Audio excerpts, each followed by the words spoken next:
વડોદરાના વાઘોડિયામાં કેનાલનું પાણી ઓવરફ્લો થયું છે। નર્મદા નિગમના અધિકારીઓની ગંભીર બેદરકારી સામે આવી છે।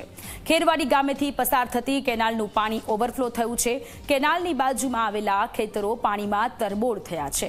અનેકવાર રજૂઆત બાદ પણ અધિકારીઓ આંખ આડા કાન કરી રહ્યા છે। તો વડોદરામાં કેનાલમાં પાણી ઓવરફ્લો થતા આજુબાજુના ખેતરો પાણીમાં તરબોળ થતા ખેડૂતો અત્યારે ચિંતાતુર થયા છે।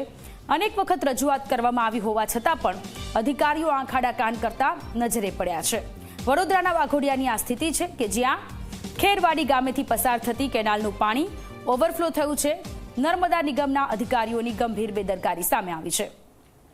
સંવાદદાતા ચિરાગ આપણી સાથે જોડાયેલા છે। ચિરાગ, વડોદરાના વાઘોડિયામાં કેનાલનું પાણી ઓવરફ્લો થયું છે, ખેતરોમાં પાણી ભરાઈ ગયા છે, ખેડૂતોમાં આક્રોશ જોવા મળી રહ્યો છે।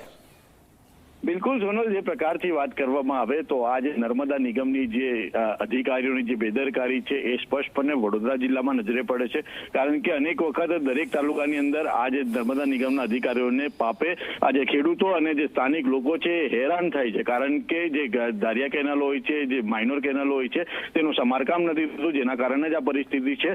ત્યારે વાઘોડિયાના જે ખેરવાડી ગામેથી પસાર થતી આજે નર્મદા માઇનોર કેનાલ છે એ ગઈકાલે ત્યાં ઓવરફ્લો થઈ હતી ને જેના કારણે ત્યાં ખેરવાડી ગામનો જે નવી નગરી વિસ્તાર છે, સાથે સાથે જે આજુબાજુના ખેતરો છે તેમાં પાણી ફરી વળ્યા હતા અને હજારો લીટર પાણીનો વેડફાટ થયો હતો, જેના કારણે આજે લોકો છે પરેશાન છે। સાથે સાથે આજે ગ્રામજનો છે, જે ખેડૂતો છે, તેને આ નર્મદા નિગમના અધિકારીઓને અનેક વખત રજૂઆતો કરી છે, છતાં પણ અધિકારીઓ સાંભળતા નથી, જેના કારણે ક્યાંક ને ક્યાંક આક્રોશ છે। પરંતુ હવે આવનારા સમયની અંદર ક્યારે આ જે કેનાલ છે તેનું સમારકામ કરવામાં આવે છે અને ક્યારે આ ખેડૂતોનો જે પ્રશ્ન છે હલ કરવામાં આવે છે તે જોવાનું રહેશે। જી, આભાર તમામ વિગતો માટે।